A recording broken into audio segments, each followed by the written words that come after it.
So, Steve, I have a request. This is something that really rubs me the wrong way. I want the internal communications community to stop asking for the seat at the freaking table. Oh, hey, preach, brother, preach. Yeah, you know what they sound like? They sound like the older kids at Thanksgiving. You know, the 13-year-old who says, "Why do I have to sit at the kids' table? I want to sit at the grown-up table." You know what? There is no table. There's never been a table. There's no one in the C-suite sitting around this polished mahogany slab thinking, you know what would really make this strategic discussion complete? Having the person who runs the intranet here. The table has become a metaphor for a participation trophy, and chasing it has made us sound needier than an MBA candidate at a networking happy hour. What we should be asking for isn't proximity to power, it's consequence. It's doing work that's so useful that the leaders come find you because they can't make the decision without getting your input first. That's more important than a seat in a chair that, let's face it, isn't all that comfortable and that can be taken away as quickly as it was given to you. You know, this table, they treat it like it's the night of the round tables in Camelot, King Arthur. There's no table. It's musical chairs up there. Everyone's yanking chairs out for everybody. It just bothers me so much, Shel. And you're right. It makes us sound pathetic. Whiny little needy people, like we sit here in the basement and we write our newsletters, and why can't we get up there and sit at the big table? We don't need a table. We don't need a seat. You know what we need? We need influence. We need access. And we need respect. And you know how you get those? You earn it. And you don't earn it by not speaking up to power, speaking truth to power. You don't earn it by doing a good newsletter even. You don't do it by having great tactics. You do it by speaking truth to power, by letting leadership know that you can provide counsel, that, you know what, you can tell them your baby's ugly. You know what? Your blog is too stiff. It's too formal. Your messages aren't landing. Why are you doing a 9-minute video when nobody's watching a 9-minute video? That's how you get respect and access and influence. You don't do it by whining for it or mooching around for it. So, yeah, let's be done with the table. Welcome to On the Same Page, the podcast that helps organizations communicate with their employees, with your hosts, Shel Holtz and Steve Tresenzo.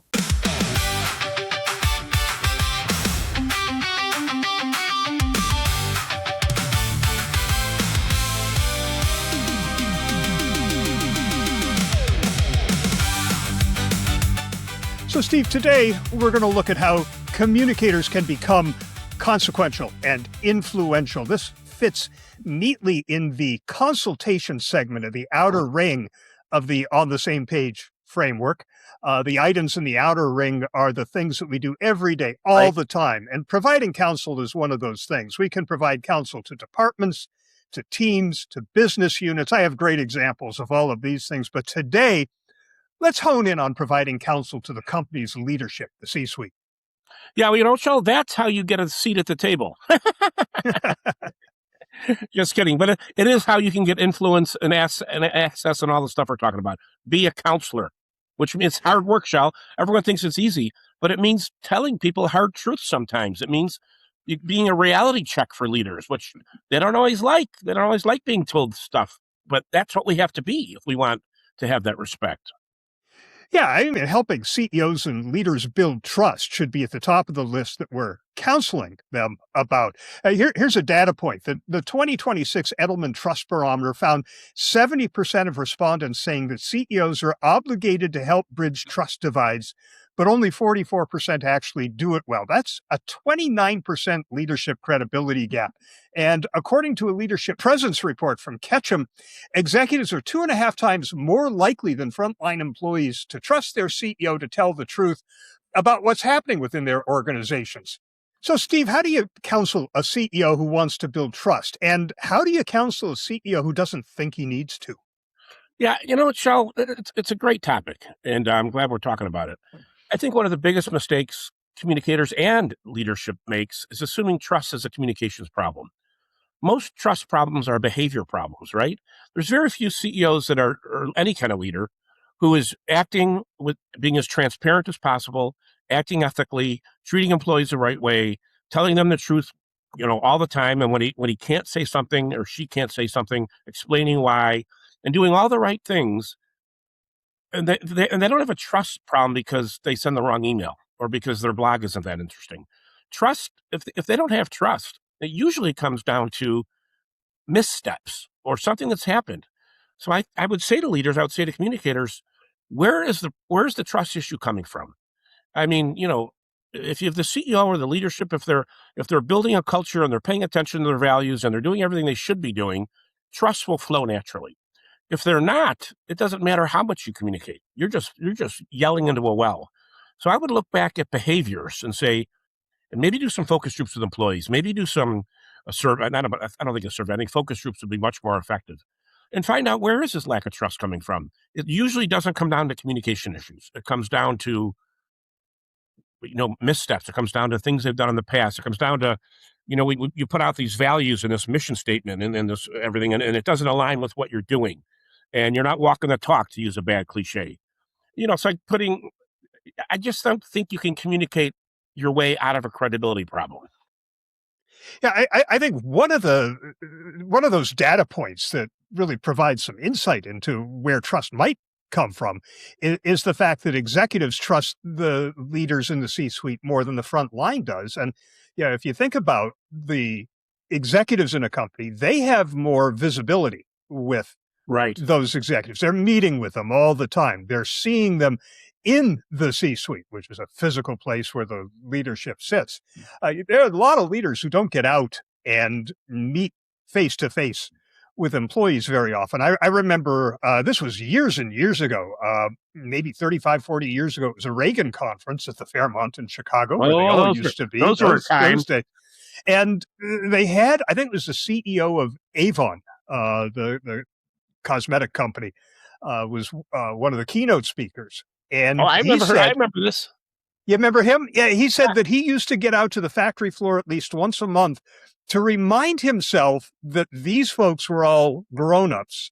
He would chat with them, and somebody operating a fill machine was also the scoutmaster of a Boy Scout troop, or ran a side business with his spouse, or was the treasurer for the local Elks organization, or whatever it might be. These are smart people, and you didn't need to treat them like children, which was a habit executives got into. But he didn't mention this, but at the same time, they were seeing him come out there and talk to them. You're bound to trust somebody that you see more often than somebody who's just up there, in the C-suite, maybe doing a quarterly video or something like that.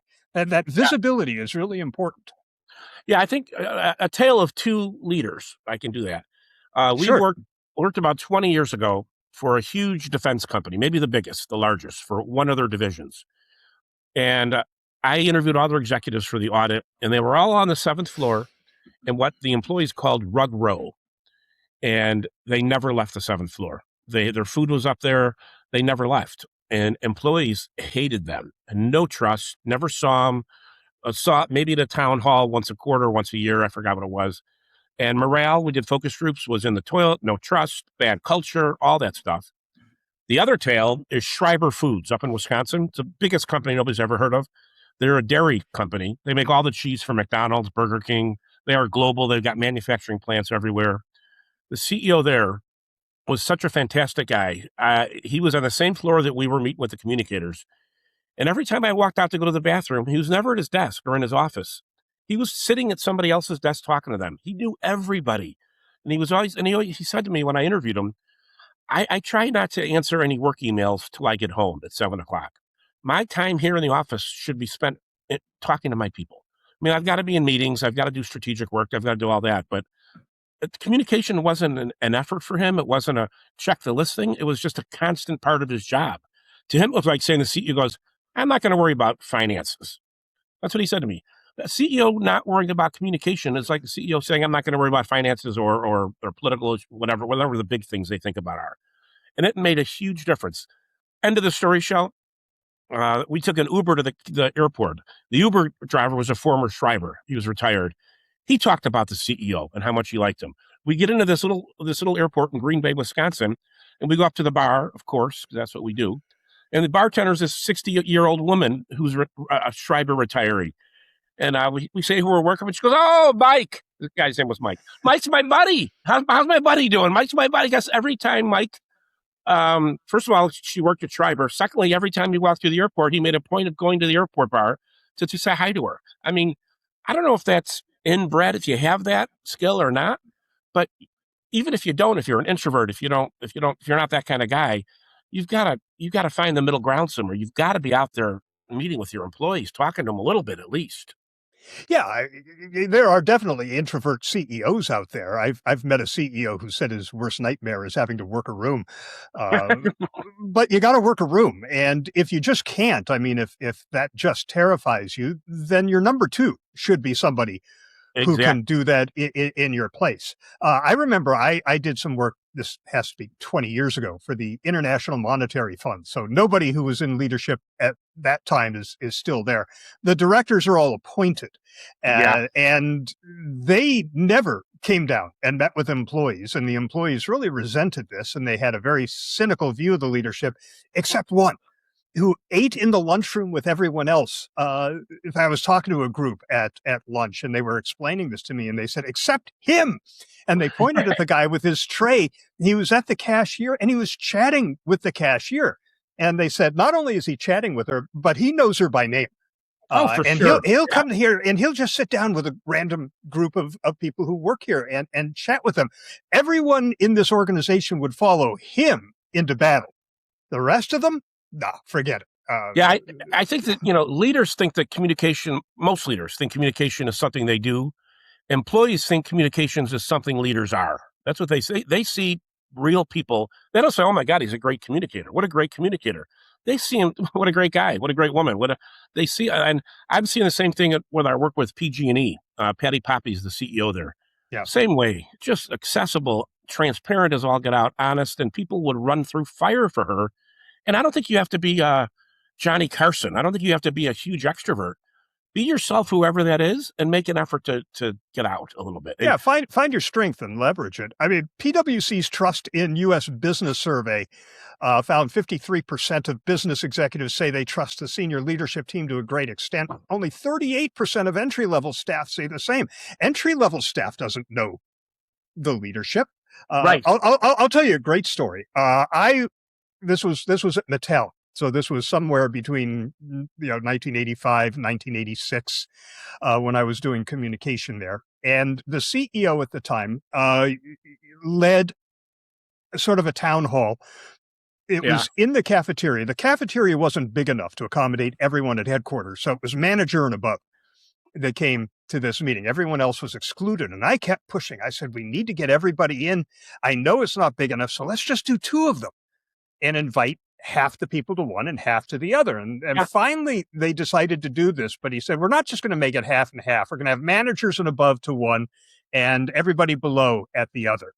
So, we have the one with everybody below. And the CEO gets up and he makes his remarks and they do the presentations. And afterwards, a group of admins comes up to him. And he says, so what did you all think? And they said, oh, this was wonderful. It was great hearing what's going on. It explains so much of the work that we're doing that we didn't understand. We just have one question. Who are you? He didn't introduce himself. He just assumed that everybody knew who he was. He was the CEO, but they had no clue at that level. So that is great.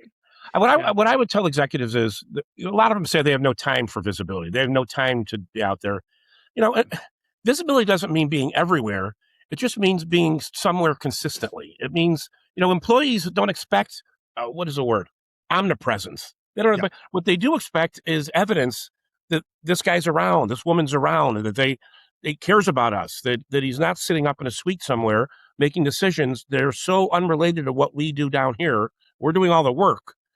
They just want evidence of that. They don't expect them to be at all places at all time, and they don't expect them to be Mike from Green Bay going through there and asking about people's vacations. They don't expect that. The fact that guy did it was fantastic. Yeah, John Chambers, who used to be the CEO at Cisco, he did a couple of things. First of all, they wanted him to do a CEO blog on the intranet. He was dyslexic and writing was torture. for him. You may remember that Cisco acquired the flip cam. It was that little camera that had the USB that flipped out of it. Oh, So I remember he used that little flip cam. Yeah. yeah, you used to shoot your video and then just plug the camera right Right. in. So because they acquired that company, he would take that flip cam and do selfie videos before the word selfie was even out there. Anything that popped into his mind, it was unscripted, it was top of his head, and he would put that on his blog, and people loved it. It was like he was looking them in the eye, Yeah. and talking about what was on his mind, what he was hoping they would do, what he was looking for feedback on. The other thing he did was everybody having a birthday that month would get together. I can't remember if it was breakfast or lunch with him. And he would just wander around and just chat with everybody. You couldn't do this worldwide, but still the stories got around about him doing That's this. funny. So, Shel, the more things change, the more they stay the same. We're counseling all of our executives right now to do selfies with an iPhone, just like this. 30 seconds, check in, want to make sure. And I counsel, say, just have one point, say one thing. It's 45 seconds, it's a minute. Stick to one thing. Do it once a week, once a month, twice a week, whatever you're comfortable with. But we don't need a film crew. We don't need a script. We don't need a teleprompter. We don't need lighting. We don't need, any of that. We need that. We need a little bit of effort. yeah, I think the authenticity of doing that is a Without a big deal. And, the 45 second, the 60 second, we know the younger audience is going to look at that. On my other podcast, For Immediate Release, we talked about the clipping economy and the fact that all of these clips that people are doing is what people are watching, not the full length video. So I started doing clips of this podcast. So Perfect. you want to reach that younger audience, do those 45 second videos. Yeah, my son Zach, the third partner of Crescenzo Communications, just did a half an hour presentation on our masterclass about the younger generation, and all that data is there. It's locked in, and that's they're a TikTok generation. They do reels. They do what'd you call it? Clips. 30 seconds, 45 seconds. Yeah, YouTube Shorts, Instagram Reels, and TikToks. Yeah. And that takes some coaching, though, Shel. If we're being honest, that's way out of people's comfort zones. They're used to a script. They're used to perfect lighting, perfect draft round. You know what? You can get all that. And if there's no evidence that an actual human being was involved, they would rather hear the guy and stutter and no, I don't know about that. Let me get back. They want a human being, and that's becoming more and more important than any kind of polish or corporateness or formality or slickness, whatever. Yeah. Now, if you talk to executives, they'll tell you that the number one thing they want from internal communications, the reason they fund internal communications, is alignment. They're looking for alignment between employees and executives, between the employee population and the company's business plan, its strategic plan, its goals, its values. Yet Axios did an annual report and found only 27% of leaders think their staff are entirely aligned with the business goals. And worse, only 9% of employees agree that they're aligned. 80% of leaders think their internal communications are helpful, relevant, and have the context teams need to do their jobs. Only 53% of employees agree. And that's because executives are saying, here's what you need to tell employees. And nobody's asking employees, what do we need to know? What do we need to hear? What do we need to be exposed to in order to be aligned with what the organization's doing? Well, first of all, I got to ask you, Shel, when, is the buzzword hunter, when did alignment become the dominant buzzword of corporate communications and leadership communications? I mean, I can't pick a timeline for that, but I know that Zora Artis and Wayne Asplund out of Australia have done a ton of research on this. There's a body of research from them that's pretty good. Is it really? I'll have to take a look at that. I just taught a workshop out on the East Coast, a live workshop, a writing workshop, and when I do my writing workshops, I get all their data, all their information, newsletters, executive comms, and I thought I was at a chiropractor's convention. Everything was about alignment, getting aligned. At some point, when you beat a word to death like that, it loses all power, and it starts to just mean everything. It does alignment. Let me ask you, Shel. You're the smartest guy I know. Does alignment mean agreement? Is that the same thing? I think it means that we're in sync. That we're working toward the goals that you guys have established. So you could say I can understand exactly where we're going. I may not agree with it, but I understand it, and I'll help make it happen. It's not. Yeah. I think it's that difference between you're not going to get everybody in agreement, but you can get them aligned on the direction of the business. But I think there's a misunderstanding between alignment and agreement, and I think that's something that we need to And discuss. I think that's important. Yeah. I mean, I've always said that it's not our job to make employees happy. I'll tell you a great CEO counsel story. This is another experience that I had. I won't name the company because this guy's still kicking around, and I don't want to hear from him. All right. Well, you can tell me after the podcast. Yeah, I will tell you when we're done recording. Okay. But he was the president of the company, and the company was laying off 10% of its headquarters staff. And if you look at layoffs today, I mean, they're done pretty horribly by and large, but they're not sprung on employees. Yeah, it's not. They wake up, they go to work, and suddenly there's a layoff. The companies are signaling this week in advance, 2 weeks in advance. We're going to be cutting. I mean, even Zuckerberg at Facebook will signal that we're going to cut 10% of our staff at the beginning of the fall or whatever. Right. But this guy didn't want to tell anybody. He wanted everybody to show up, and somebody would come to the desk of the employee who was affected, take them to HR, explain what was happening, and then have them escorted out of the building. And that would be that. And, the employees who are sitting next to them, they're friends. They've been colleagues for all these years. They'd be watching and what's going on, and this person wouldn't come back. What would that do to morale? Yeah. And what would that do to trust? Everybody would be waiting for the other shoe to fall. When's this going to happen to me? Productivity would tank after that. So I made the case that we needed to explain to employees what was coming. And he didn't want to do that. He said, if we do that, it's going to get into the press. And I said, well, this is a Fortune 500 company in a metropolitan area. You think this is going to escape the notice of the press somehow? So we finally convinced him to do a desk drop memo. This is before email, before employees had computers on their desks.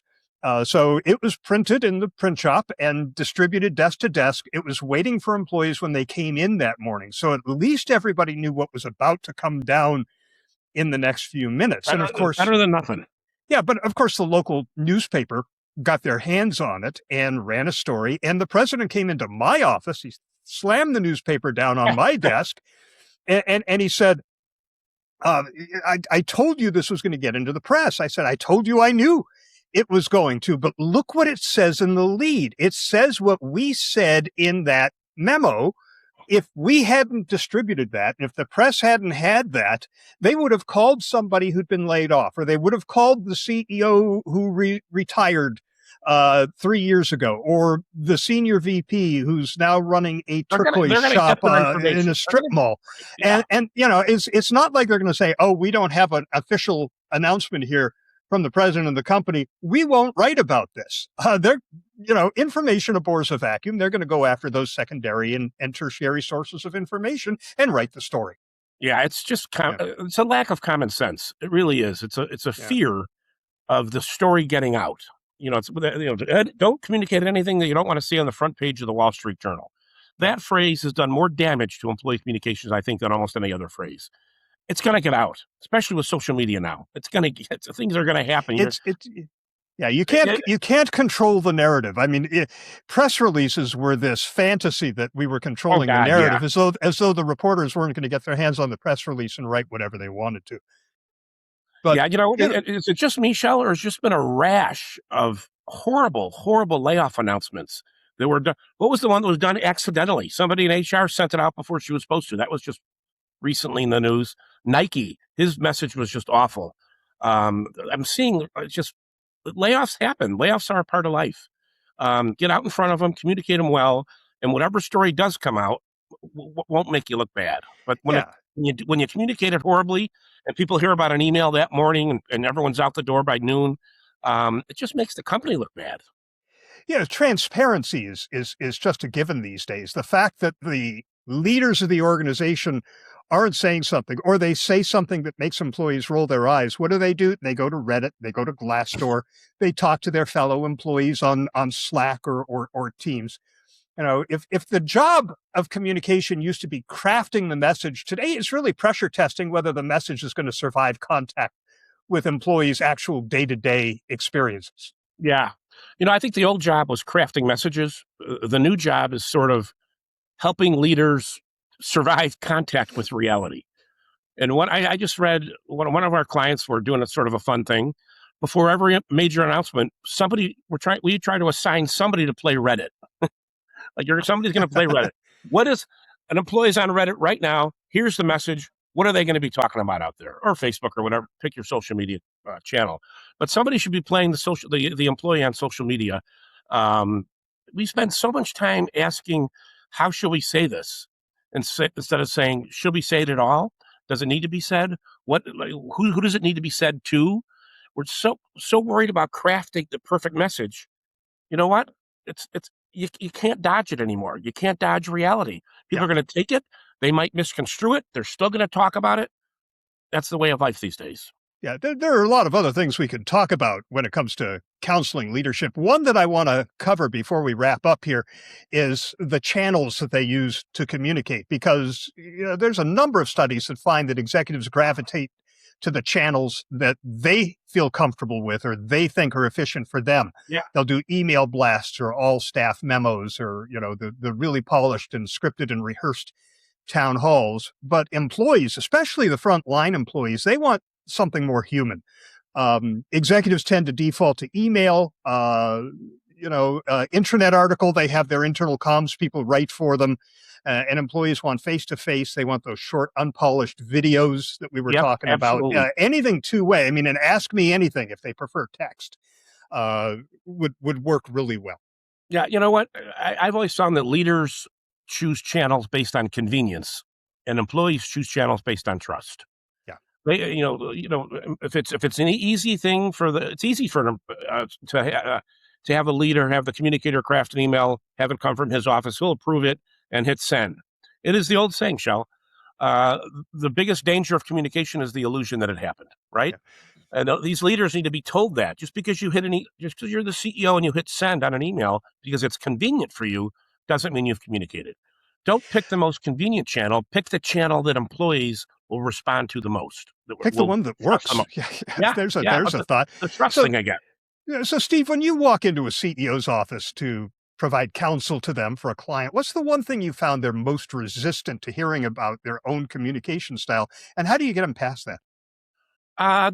That's a great question, Shel. I think the thing they're most resistant to is, unfortunately, adjusting to the fact that times have changed. And this is more true with older leaders, but attention spans have changed. Expectations have changed. Expectations of leadership. If this is not 1960, 1970, where you went to work and you worked 50 years and you got a gold watch and you went home, people want more information. They want more transparency. But the good side of that is that they want less corporate polish. Nobody's ever said, I wish our CEO communicated less often, but with better lighting. I wish he didn't so much. I wish he would use a teleprompter. That's the hardest part, is to get them to understand that authenticity and being human matters more than being scripted and polished. And we had we were working with, I won't say the name of the client because he's still there, but this was a guy that you sat in the room with him and he was fantastic. And then he would do his video and he was like he got paralyzed somehow. So we videotaped him one way with a script and a teleprompter. We videotaped him the other way, just talking with the ums and the ahs and the stutters and the imperfections. And I said, which one would you like better? And he goes, go with yours. Go with that one. And he did. And it was a huge success. So it's hard to get them to understand that they don't have to be perfect. Employees don't want perfect. They want human. And they shouldn't be perfect. True. No, they don't. Yeah. Nobody's perfect. Imperfection makes you perfect, I guess is one way to say. I just made that up. That's good. Imperfection is perfection. Makes no sense. Yeah, so like I say, there's all kinds of other things that we can provide counsel on. We touched on some of them at the beginning. I mean, if they're telling you communicate this, don't just go out and communicate it. Tell them this is not going to land with employees. I don't know why you made this decision, but no one's going to get behind this. Well, that's what I said in the beginning, is that that's why communicators don't have that seat at the table, is because they don't speak truth to power enough. They take the CEO and they don't go in there and they don't say, this is not going to land. What we should be is we should be their pipeline into the workforce, and we should be willing to bring harsh truths back to them. Hey, that last town hall, too much PowerPoint, not enough dialogue. People didn't get their questions answered. Hey, that last email that you sent out, wow, you took 3 paragraphs to get to the point. We need to be the pipeline, and we need to be an ongoing focus group for leadership to the workforce so that we can constantly give them good advice. And not enough communicators do that, in my opinion. I mean, the listening element, it's in the outer ring of the framework model. I know. But the point of listening isn't just so you know. You have to do something with that. Mark Schumann used to do this great program when he was at Sabre, the software company that does the ticket reservation system. Schumann's great. He called this the Culture Club. He had hundreds of volunteers around the company, around the world. And once a month, I think it was once a month, he would pull them together in a focus group, usually over Zoom because it was a global company, but occasionally in Texas where it was headquartered, in person. He would pick one element of the culture and talk to them about it. And then he would record about a 3-minute audio file summarizing what he heard and send that to the executive team. So on a regular basis, all they had to do was click play, and in 3 minutes, and sometimes what they heard made them very uncomfortable. That is a brilliant idea. Of course, Schumann is bright. Yeah, he definitely is. But that listening and feeding back what you've heard from employees to leaders, so they know how their decisions are going to land. That is exactly what a communicator should be doing. But you know what? That takes guts, and it takes work, and you just got to do it. Could it be, Shel, as sort of a closing thought, that maybe leadership communication isn't really that complicated? Less performance, more presence, less messaging, more conversation, less talking, more listening, less acting like a CEO and more acting like a human being. I don't think employees want perfect leaders. They want believable leaders. And I think that's where, and that takes some coaching, because these people are hardwired to think that they have to be perfect, have all the answers, because otherwise they'll lose confidence and I won't have any credibility. No, you have credibility when you admit you don't have all the answers and when you're a human being about it. Yeah, and trust employees to act like adults. If you treat people like adults, they tend to act like it. If you treat them like children, they'll act like that. Yeah, 100%, Shel. So we would love to hear from you, listeners. Yes. Any examples you have of providing counsel to leadership, or your effort to get that seat at the table, whatever you want to share with us. Share with us. Send email to fircomments@gmail.com. Leave a comment to the show notes on the FIR Podcast Network website, or LinkedIn or Facebook or wherever you found out about this podcast. Send us a note. Tell us how counseling executives in your organization has been going, or any great stories that you have to share. We'll share those on the next episode. Shel, I always feel a little bit smarter after talking to you. I feel the same way after talking to you, Steve. Look forward to the next one. All right. Well, I'm off to happy hour. It's 2:36 my time. I'm late. It's time for wine, huh? Yeah, right. Okay. I'll talk to you next time. All right. Talk to you, Shel.